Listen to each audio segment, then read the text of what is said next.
안녕하세요. 오늘 또 우리 관영윤 선생님 모시고 좋은 말씀을 좀 듣도록 하겠습니다. 안녕하세요. 예, 안녕하세요. 예, 뭐 괜찮으신가요? 오늘도 이제 그런 문제가 있을 것 같아요. 역지사지라는 것 예. 자체가. 예. 그렇습니다. 아마 이제 뭐 우리가 흔히 쉽게 이렇게 많은 얘기를 듣잖아요. 역지사지. 입장을 바꿔놓고 생각해봐라. 뭐 이런 쪽으로 이제 어릴 때부터 들었던 얘기인데 오늘도 좀 이 얘기를 좀 풀어가 보시죠. 여기 이제 휴헌이라고 선생님 아호 아니 호지요. 호가 이제 휴헌이라고 이렇게 하신 것 같은데 아주 좋은 말씀을 이렇게 해놓으셨어요. 모두가 같은 생각한다면 아무도 생각하지 않는 것이다. 참 좋은 말씀입니다. 아주 우리가 그 명언집 뭐 나중에 하나 내셔야 될 것 같습니다. 아니 가만히 이걸 이제 쓰다가 생각해 보니까 똑같으면은 뭐 생각하지 않는 거하고 다를 바가 없던 조그맣게 이제 코로나 바이러스 말씀을 하셨는데 사실은 우리나라가 자살률 1위잖아요. 우리가 요거 수업을 1시간 끝나면은 약 1명 정도가 자살을 하거든요, 우리나라에서요.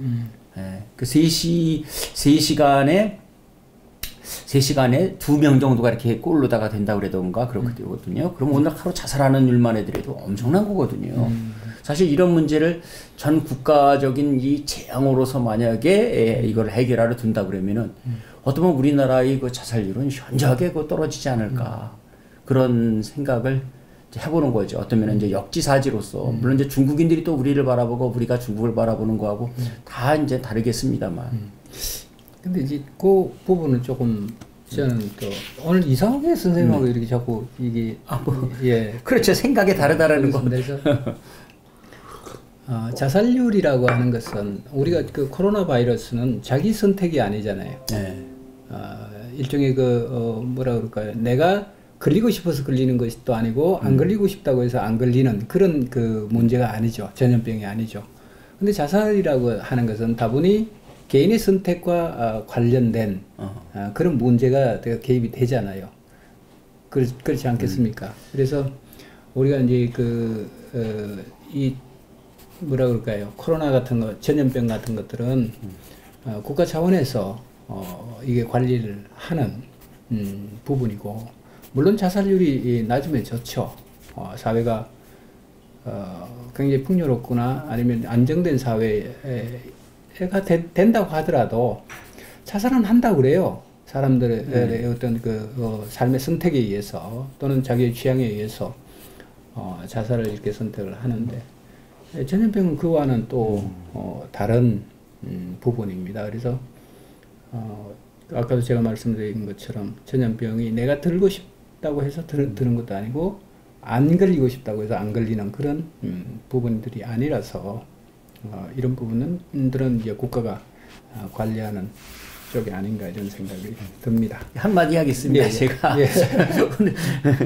역시 이것도 이제 뭐 각기 다른데요. 이 죽음이라는 것을 갖다가 좋아할 사람은 아무도 없을 것 같아요. 근데 한때는 뭐 1920년대 30년대 우리나라에서도 사의예찬이라고 뭐 노래도 있고 그랬습니다만 죽음을 갖다가 이제 예찬하는 것은 사실은 이제 뭐 국가적인 영웅을 갖다가 만들거나 그럴 적에는 죽음에 대한 어떤 그런 것이 있을 수 있지만 개인이 자기의 죽음을 갖다가 개인이 선택하는 경우보다는 제가 볼 적에는 그 어떤 사회적인 그 사람을 둘러싸고 있는 환경이 그 사람으로 하여금 죽음을 갖다가 유도하는 것이지 특히 자살 같은 경우에는 본인이 그 죽음을 갖다 행복하게 맞이하는 것은 아닌 것 같아요. 그런 거는요. 선생님하고 저하고 의견이 다른 겁니다. 거기서 조금 더 말씀을 드리면 그런 겁니다.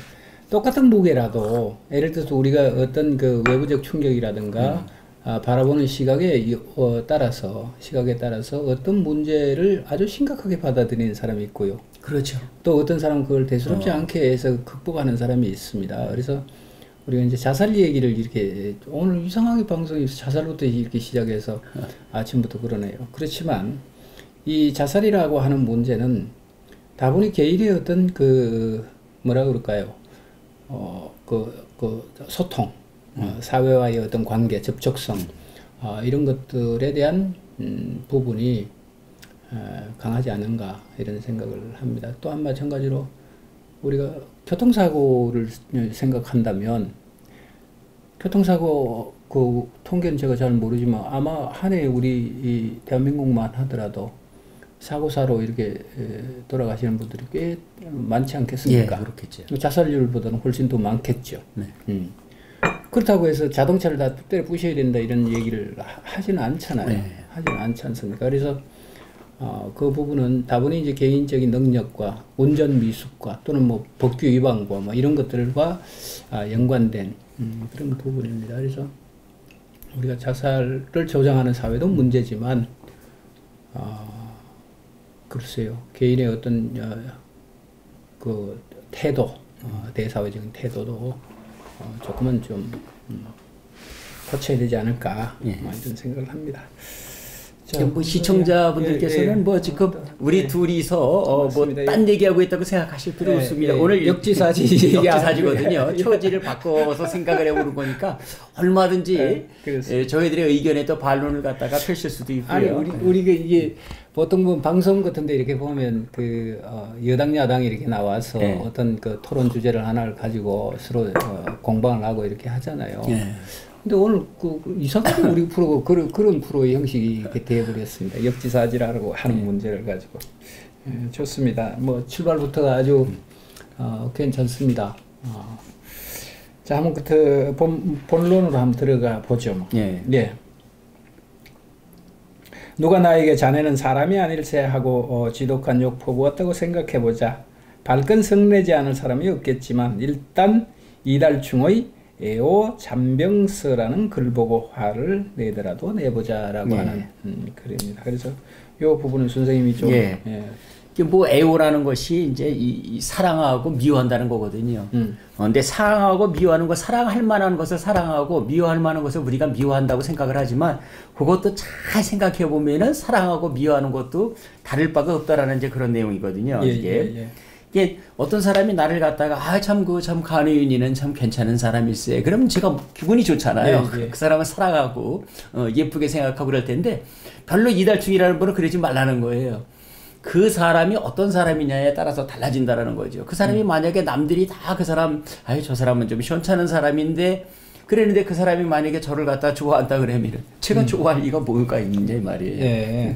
그러니까 그 사람이 다른 사람이 다 그 사람을 갖다가 저 사람은 시원찮은 사람이야 그러면 그 사람이 나한테 시원찮은 사람이라고 그럴 적에 오히려 저는 괜찮은 거 아니겠느냐 이 말이죠 지금요. 그러니까 남이 나를 좋아한다고 해더라도 또 남이 나를 나쁘다고 얘기를 해더라도 그 말에 대해서 그걸 기분 좋고 나쁘고 그러지 말아라. 그 사람이 어떠한 사람이냐 그거를 가지고 생각을 해봐라는 게 이제 애우잔병서입니다. 저도 이거를 읽고는 생각하는 바가 사실은 많습니다.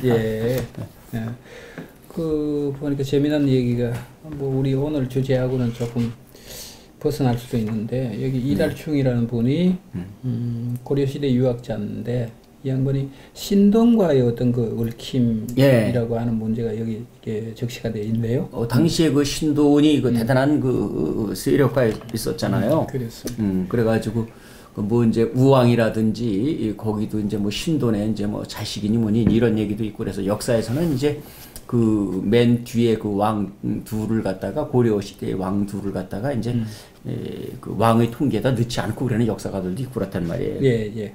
근데 그 신돈에게 여간에 그 옳은 얘기를 했다 이거죠. 그러다 보니까 이 사람에 대한 비방이 좀 많았겠어요. 그러니까 어떤 면은 이 애우잔병서도 거기서 나왔는지도 모르죠. 그러니까 그 사람이 누가 나한테 하는 평에 자기가 흔들리지 않으려고 어떤 이런 글을 썼는지도 모르는데 사실은 굉장히 필요한 일이죠. 그런 게요. 그렇습니다. 여기 조금 더 이 얘기를 이어가서 보면 기뻐하거나 두려워하면 마땅히 나를 사람이라 하고 나를 사람이 아니라 하는 사람이 사람다운지 사람다운 사람이 아닌지야에 달려있을 뿐이다. 너 문제라는 거죠. 그렇죠. 그러니까 신돈이 이달충에게 좋은 얘기를 해줬겠어요. 그러니까 신돈이 좋으냐 나쁘냐에 달려있는 것이지 아마 그런 얘기겠죠. 지금 이달충 선생님 얘기는요. 재밌는 얘기네요. 그렇습니다.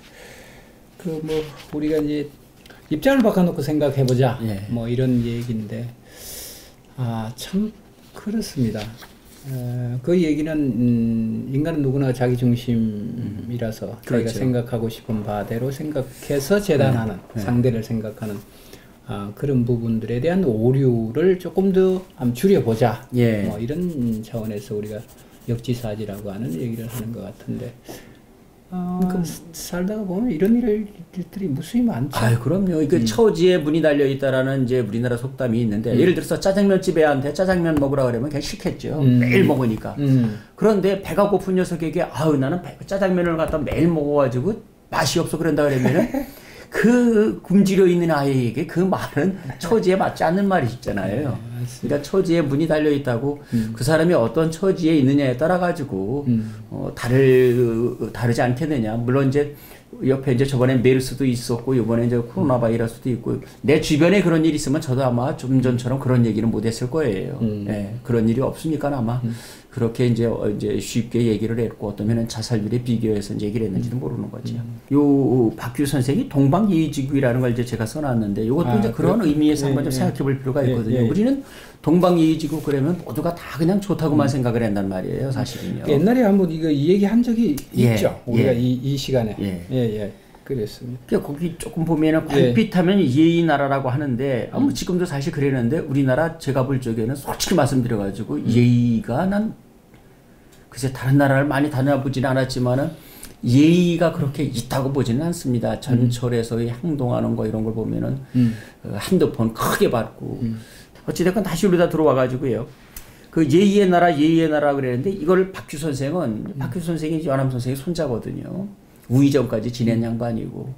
그런데 예의 나라 했는데 이게 아주 참 잘못됐다라는 거죠.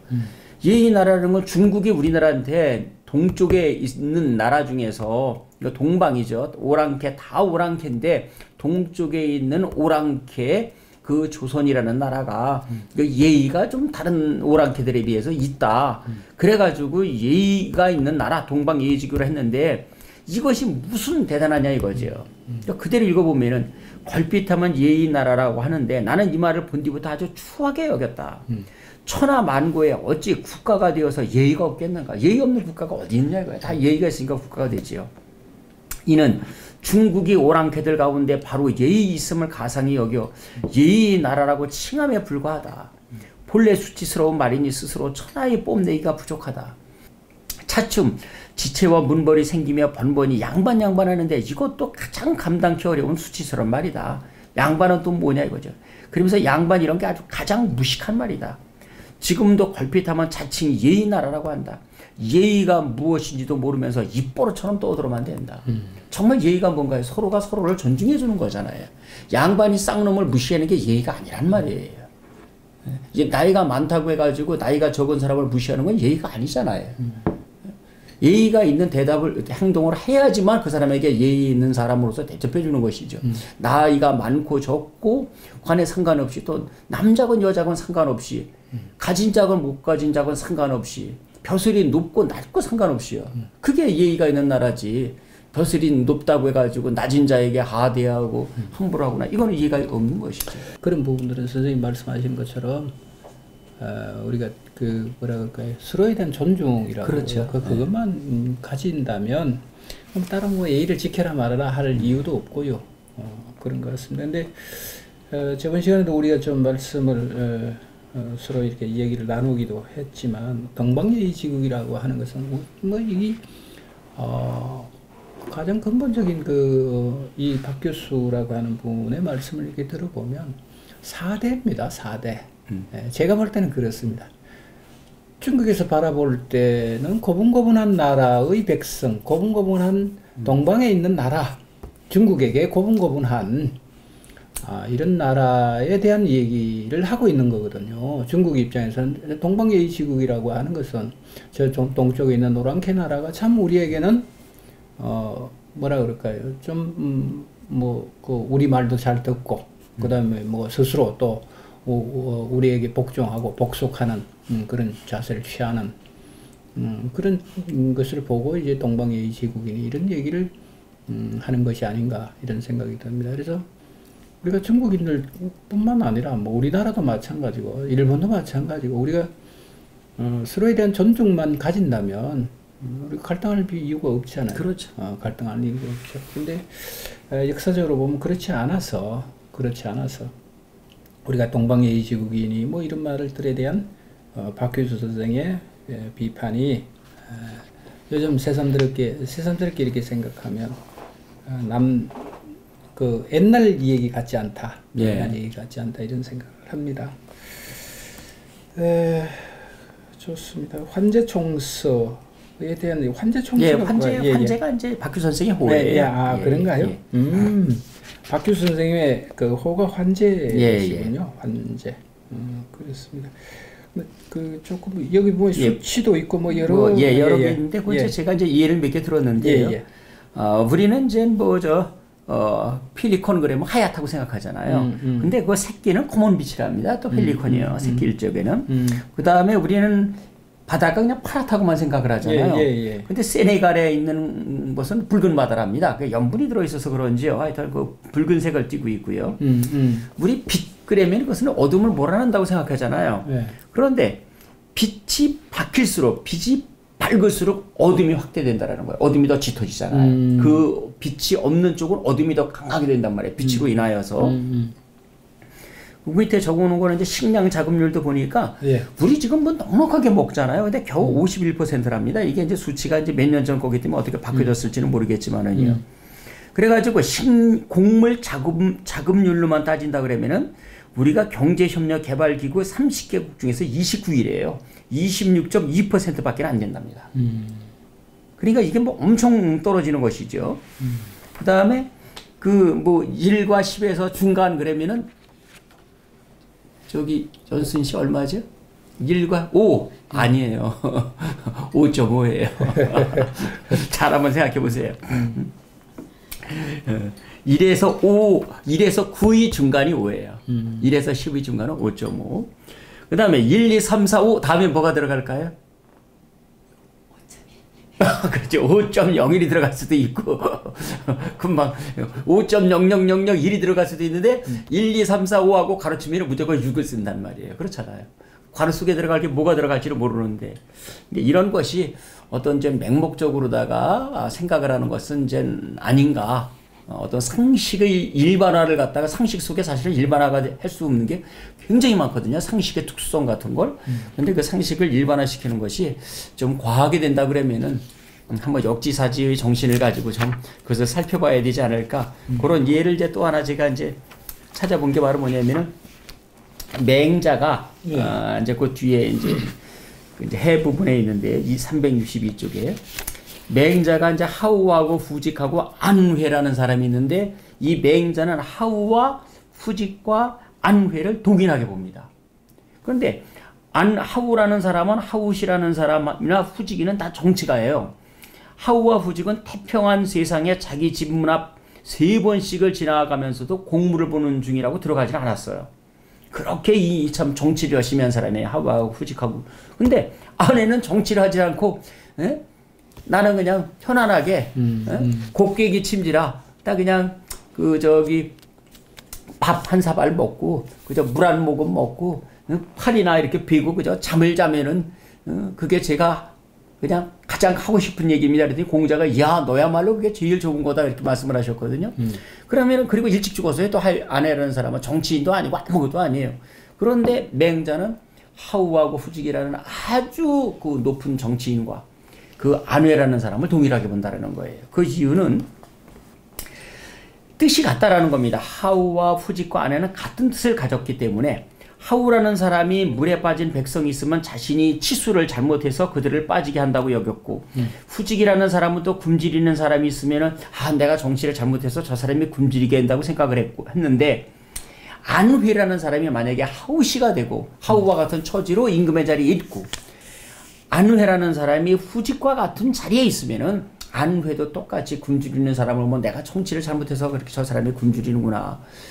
내가 정치를 잘못해가지고 저 홍수가 났구나. 이렇게 생각을 하고 또 하우와 후직도 왕의 자리에 있는 것이 아니라 그렇게 가난한 선비 자리에 있으면은 그냥 그 간단하게 밥 한 사발 먹고 그 한 소쿠리에 밥 먹고 그죠. 그 저 한 주발에 저기 한 그 저 바가지에 물 먹으면은 족하다 이렇게 생각하지 않았을까? 이런 사람들이 바로 성인이다. 그렇기 때문에 하우나 수직이나 안회나 똑같은 사람이라는 거죠. 결국은 우리의 여기 있는 일반적인 사람들도 여기 이제 앞에 계신 연순 씨 같은 분도 대통령 자리에 갖다 놓으면은 열심히 지금 일을 이렇게 하듯이 거기서도 그렇게 열심히 할 뿐이라는 것이죠, 결국은요. 네. 그렇습니다. 뭐 이런 마음만 가진다면 우리가 뭐랄까요, 목에 핏대를 세워가면서 할 이유도 없고 밤잠을 설쳐가면서 이렇게 걱정할 이유도 없잖아요. 네. 정치인은 누구든 자기 위치에서 그럼요. 그 일에 대해서 최선을 다하고 또 정치하는 사람들은 국민을 늘 내가 이렇게 정치를 함으로 인해서 국민이 고통스럽다라고 하는 부분들도 한 번 더 반면교사로 좀 생각을 하고 예. 그렇지 않기 위해서 생각해 주는 그것이 바로 입장을 바꿔놓고 생각하는 그 태도 아니겠습니까? 예. 그렇지. 군군 신신 부부자자라고 임금이 임금답고 신하는 신하답고 아버지는 아버지답고 자식은 자식답다라는 것이 제가 볼 적에는 임금과 신하의 분별이 있고 아비와 자식의 분별이 있고 그렇게 생각을 했는데 요거를 가지고 생각을 해보니까 서로 처지를 바꿔놓고 생각해서 아버지 처지로서 나를 생각하고 아들의 처지로서 나를 생각하고 임금의 처지로서 신하가 또 신하의 처지로서 임금을 생각한다 그러면은 서로가 서로에게 좋은 그러한 그 관계를 갖다가 형성하고 그렇게 되지 않을까 뭐 이제 그런 생각도 이제 해보더라고요. 한번 또 역지사지 여긴 지금 역지사지를 갖다가 이제 이야기를 하는 거니까요. 고래가는 그 작살로다가 죽는다는 게 이해가 되질 않았어요. 근데 알고 보니까 고래는 그 피가 멈추지 않은 그 혈병 환자랍니다. 아 그래요? 네, 그러니까 그 작살이 한번 꽂히면은 그 피를 쏟아내서 죽는 거지 그 작살이 몸으로 다 파고 들어가서 뭐 죽는 게 아니더라고요. 네. 아, 그건 네. 오늘 처음 제가 알았어요. 네, 알고 보니까 그렇더라고요. 또 때가 되면 불가하다라는 말도 있는데 이게 비라는 것이 굉장히 좋잖아요. 가뭄에 단비는 좋은데 이 가뭄에 단비는 좋은데 이게 홍수가 졌는데 일속에서 비가 내린다 그러면은 그거는 먹을 물조차도 없단 말이에요. 따뜻한 물이 되니까요. 그러니까 때가 되면 불가하다라는 말도 또 어떤 면은 역지사지 이치. 그러니까 나에게는 굉장히 좋지만은 저 사람에게는 굉장히 좋지 않은 거. 거기 누가 이 얘기를 하니까 한번 저의 지인이 얘기한 걸 제가 써놓은 건데 지인이 그 저기 교회를 다니세요. 예. 그러고 보니까 10계명도 그 뒤집어 보니까 참 흥미롭습니다. 그 간음하지 말아라, 도둑질하지 말아라, 이웃 재물을 탐하지 말아라 하면은 그거를 갖다가 누가 썼겠느냐 이거예요. 생각할 것도 없이 간음을 당할 쪽, 도둑질을 당할 쪽, 재물이 있는 사람들이 그것을 만들었지 없는 사람들이 그걸 왜 만들었겠느냐 이 말입니다. 그래서 내가 맞습니다. 그런 적이 있습니다. 그래서 그걸 써놓은 거예요 이거예요. 그렇군요. 예. 뭐 그렇게 또 생각을 하면 그렇기도 하죠. 그렇죠. 근데 또 한편으로 생각하면 우리가 말라라고 하는 금기잖아요. 예. 하지 말라. 또 이것을 이제 바꿔서 이렇게 생각하면 하지 않겠다라고 하는 태도로 나의 적극성으로 이렇게 타인에 의해서 나를 규제하는 그런 쪽이 아니라 내가 스스로 하지 않겠다라고 생각하는 그 자체가 훨씬 더 글쎄요 바람직한 게 아닌가 이런 생각도 해보긴 합니다. 이거 보니까 그 밑에도 이제 또 있는데 어떤 나무꾼이 이게 친구하고 같이 이제 나무를 해러 가면 꼭 친구의 나무집이 많아요. 그래가지고 오늘은 내가 그냥 점심도 먹지 않고 싸간 도시락도 먹지 않고 내가 나무를 하리라 그래가지고 나무를 했는데도 그날 역시 옆에서 친구는 쉴 동안에 자기는 밥을 먹고 밥도 안 먹고 이제 열심히 이제 했거든요. 옆에 있는 친구는 밥 먹고 좀 쉬는데도 자기를 열심히 했는데도 나무찜이 찍은 거예요. 그 나중에 가만히 그걸 보니까 왜 적으냐니까 그 친구는 밥 먹고 힘을 갖다가 키우고 열심히 도끼나를 가는 거예요.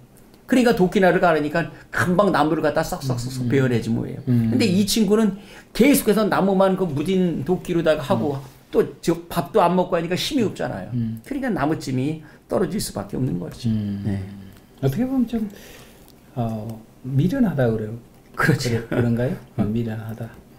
이제 무딘 도끼날로다가 하루 종일 수고를 한들 날선 도끼날을 갖다가 당연할 수가 없는 거지. 그렇군요. 자, 우리가 이제 역지사지에 대한 얘기를 지금 하고 있는데, 흔히 우리가 가장 흔하게 쓰는 말들이 그런 말들이 있는 것 같아요. 선생님도 이제 자제분을 이렇게 키우시잖아요. 네.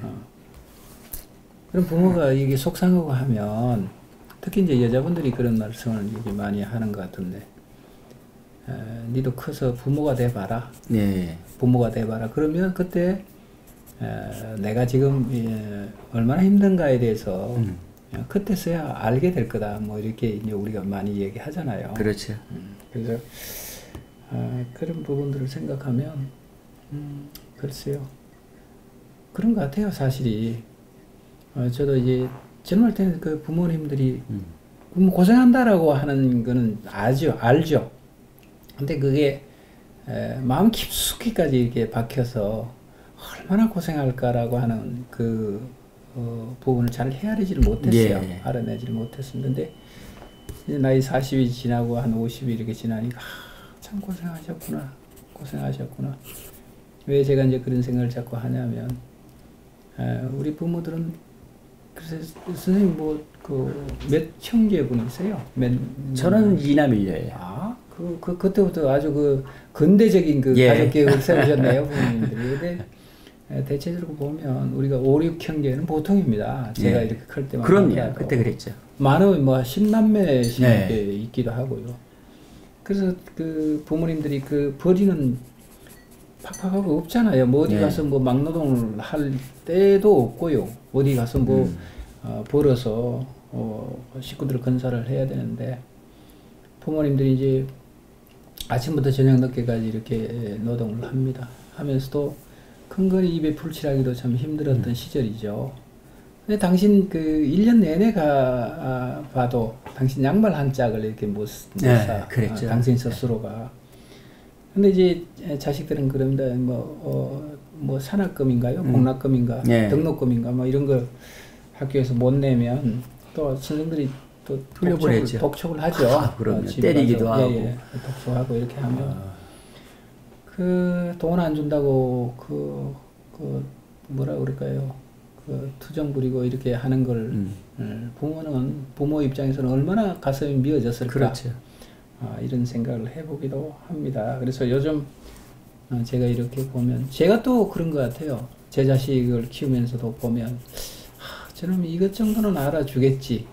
자식들이. 근데 아무것도 몰라요. 아무것도 몰라요. 네. 그래서 나도 그랬구나. 나도 그랬구나. 이런 생각을. 처지가 바뀌었잖아요. 네, 아들에서 아버지의 처지가 되니까. 그래서 옛날에 아버지의 마음을 갖다가 알게 되는 거죠. 네. 걔네들도 언젠가는 그렇지 않겠어요? 네, 그래서 우리 어머니들이 니도 어른이 되고 부모가 되어봐라. 그러면 내 심정을 알게 될 거다. 이런 말씀을 이렇게 하셨는데 그런 것 같아요. 예. 어쨌든. 그래서 여기서 이 책을 갖다가 좀 제가 말씀 좀 드려야 될 것 같아요. 예. 이갈리의 딸들이라는 책인데요. 게르드 브란튼 베르그가 지은 책입니다. 이게 이미 뭐 1970년대 나온 건데요. 예. 그 우리나라에 이제 들어와가지고 한 20년 전쯤에 그래도 꽤 이제 많이 읽혔어요. 그래서 난 이게 갖는 줄 알았습니다. 이건 이제 페미니즘 소설이에요. 이갈리아라는 나라에서는 이 남성과 여성이 전복된 사회입니다. 이갈리아는. 그러니까 우리가 왜 맨 그러면은 사람이지만 맨 그러면 사람이잖아요. 그런데 사람이면 남성이에요. 그냥 맨. 근데 여성은 우먼 그랜단 말이에요. 그냥 사람 말고 또 이렇게 다르게 바꾸는 거예요. 요걸 갖다가 여기서도 똑같이 써놨어요. 그러면은 사람이고 여성이에요. 그러면 사람이고 여성.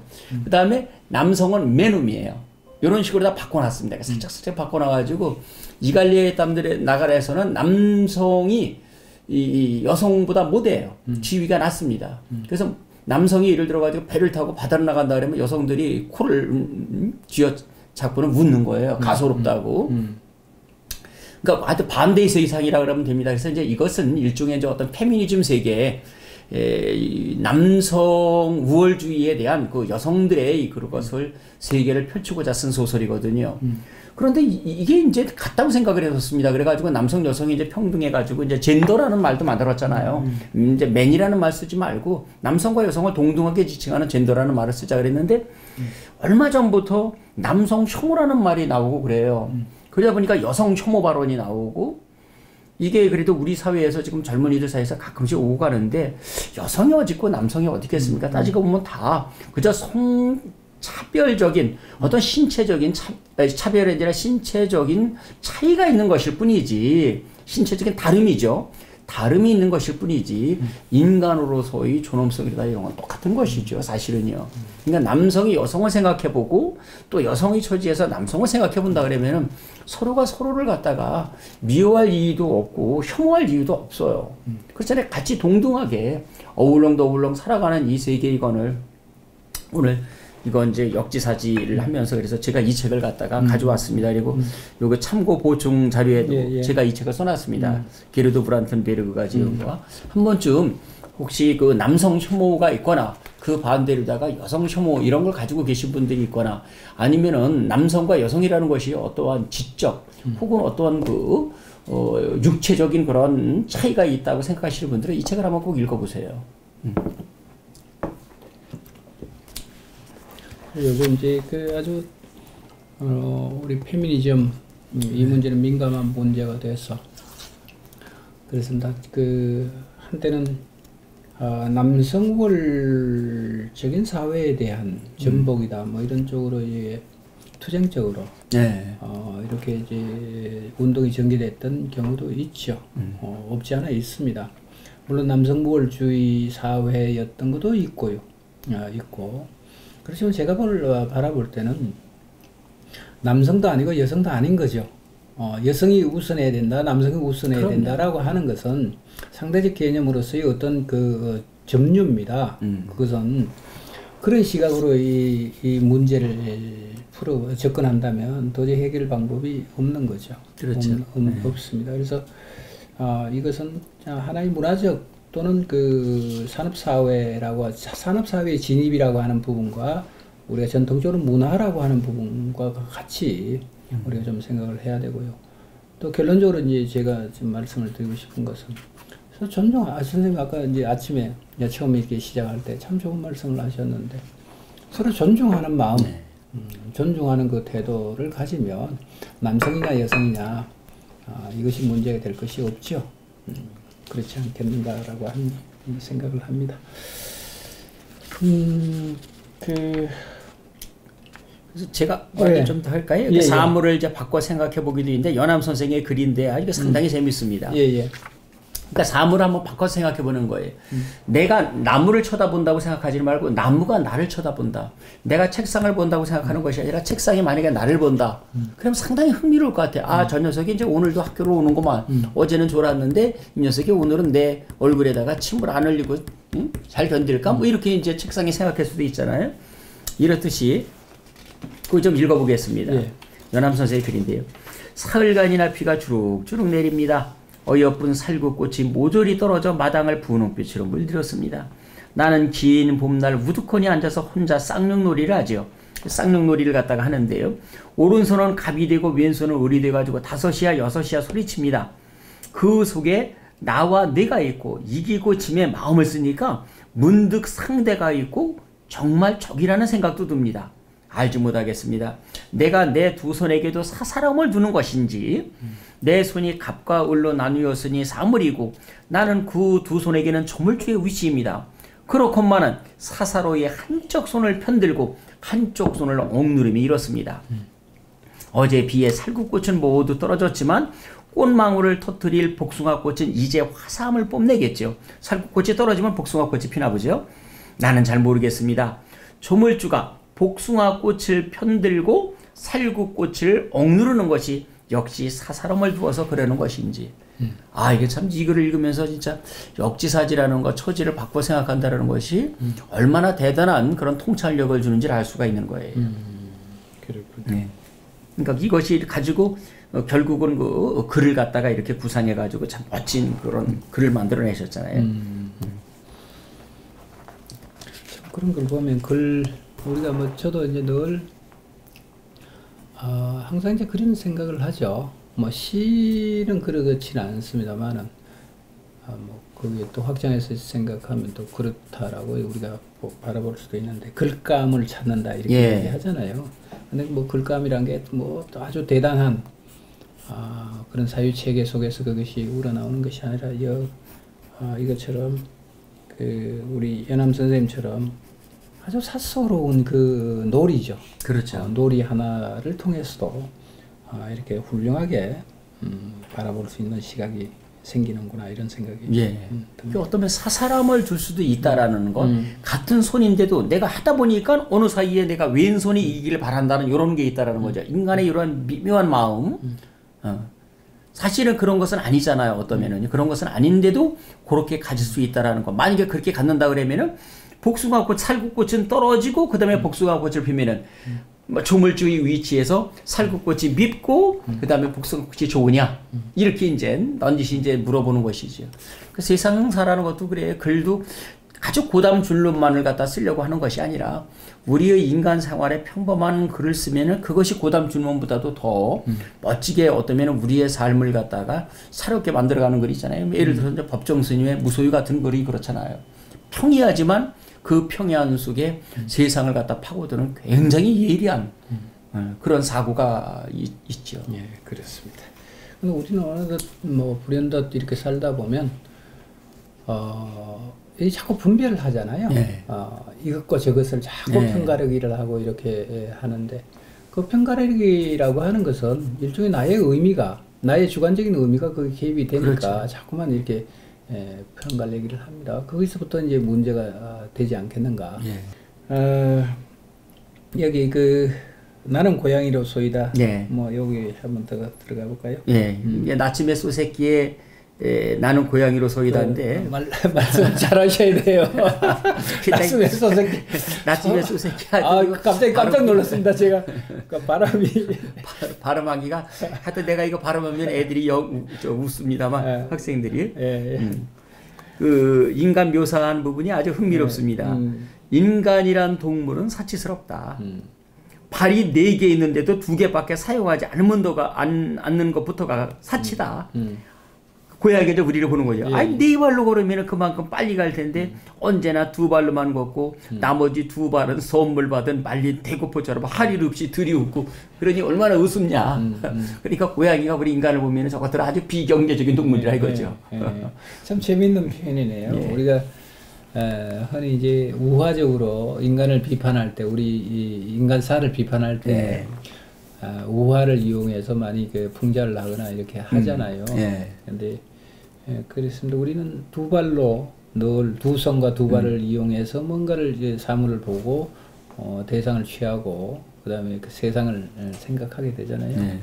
근데 고양이 입장에서 4발로 이렇게 다니니까 그 고양이 입장이 되면 왜 저렇게 다니나 쟤들은 불안하게 잘못하면 이게 서가 있다가 바람 불면 잘못하면 넘어지기도 하고 어디 돌부리에 걸려서 팍 넘어질 텐데 왜 저렇게 불안하게 다니나 이런 염려도 할성 싶습니다. 고양이 입장에서는. 그렇죠. 그러니까 우리가 가지고 있는 생각을 한 번쯤 내 생각에 맞는지를 끊임없이 생각해보는 것도 굉장히 좋을 것 같아요. 그 스핑크스가 제가 볼 때는 스핑크스가 그 문제를 냈잖아요.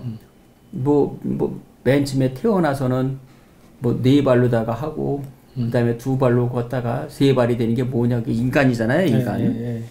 그거 맞췄다고 자기가 죽었대는데 굉장히 어리석은 스핑크스 같아요. 그 전혀 지혜가 없는 그것조차도 모르고 그게 무슨 대단한 문제라고요. 근데 제가 참 어제 그런 일이 있었더라고요. 어제 한 음식점을 갔는데 그게 유려한 글씨체로 초서로다가 글을 써놨는데 강하고 말하고 리는 읽을 수 있더라고요. 강말린? 강말리. 말리. 강강자에다가 일만 만자에다가 이제 리자를 써놨어요. 강말리인데 앞에자를 읽지를 못하겠어요. 그래서 넉자를 써놨는데 오늘 아침에 가서 샤워를 좀 하고 운동을 하고 이렇게 나오다가 생각을 하니까 어제 이제 그것 때문에 밥 먹으면서 밥을 제대로 못 먹어서 도저히 저걸 읽지를 못하겠는 거예요. 그래서 생각을 해보다가 서가지고는 오늘 아침에 이제 운동을 하고 이제 씻고는 오면서 서재로다 오면서 서가지고는 한참 내가 웃었어요.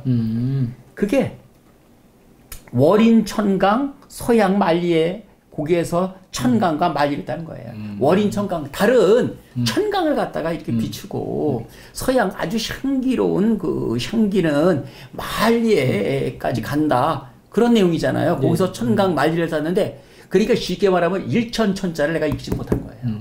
아무리 초소로 써놓다고 해더라도 일천천자를 못 읽어가지고 천강 만리를 못 읽었다는 게 너무 한심스럽더라. 그래서 오늘 아침에 글이 하나 나왔어요.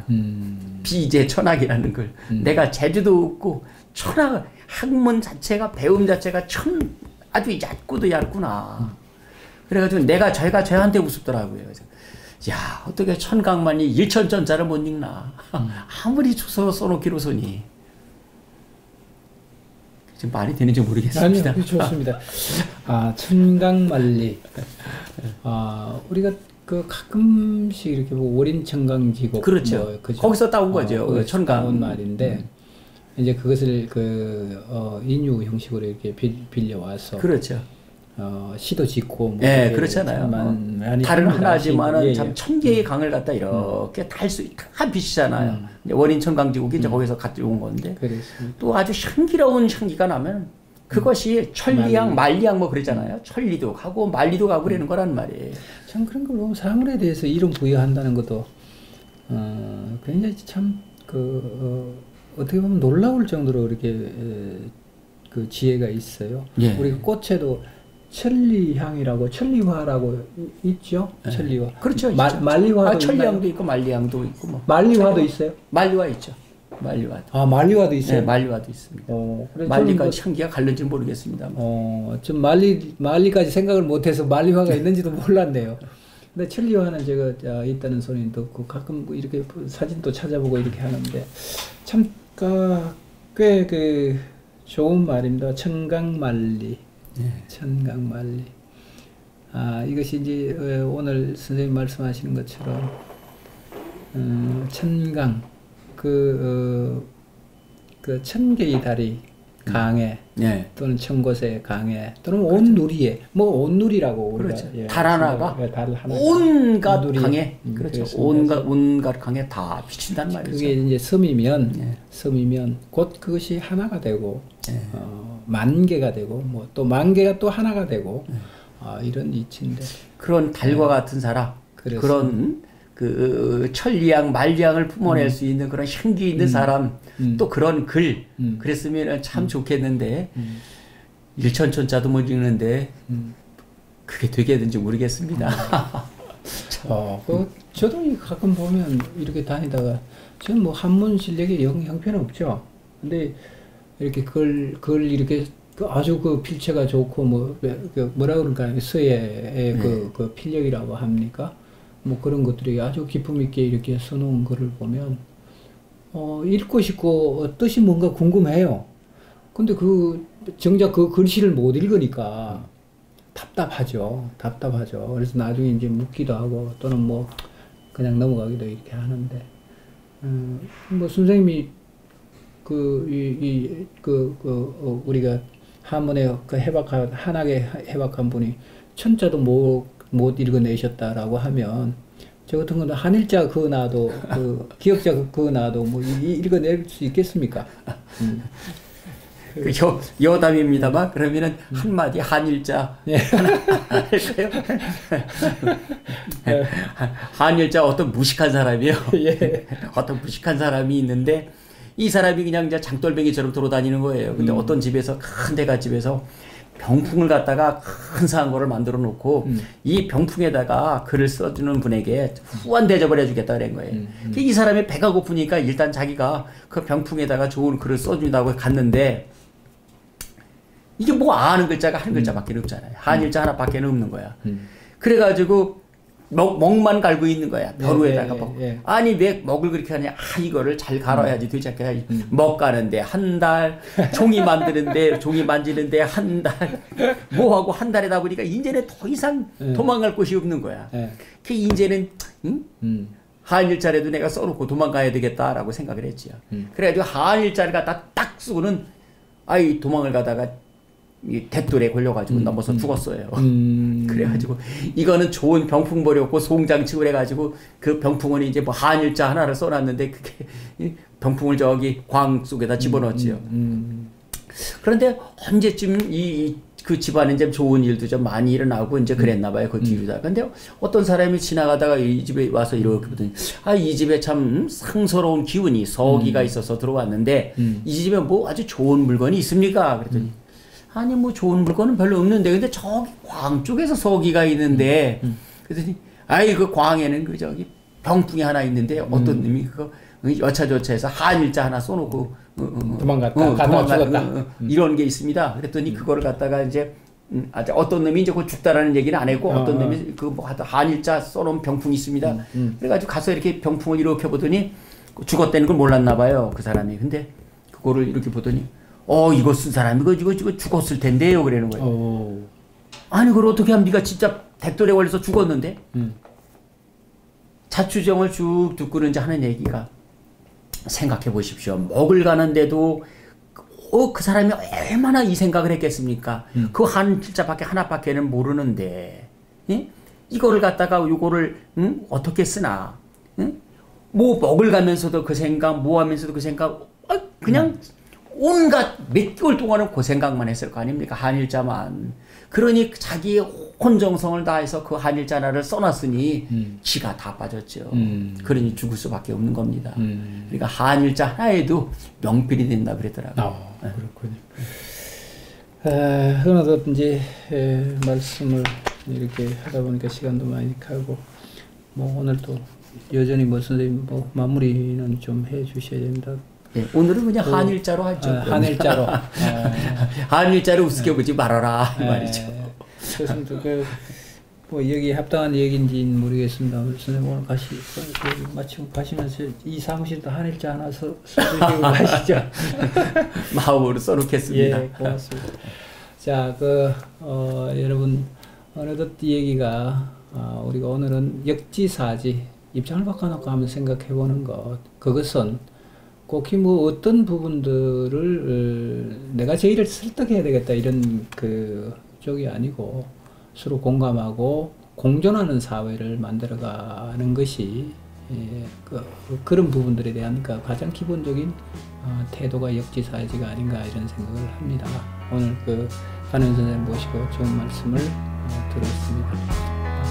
코로나 조심하시고요. 다음 주에 다시 뵙겠습니다. 선생님 고맙습니다. 예, 고맙습니다.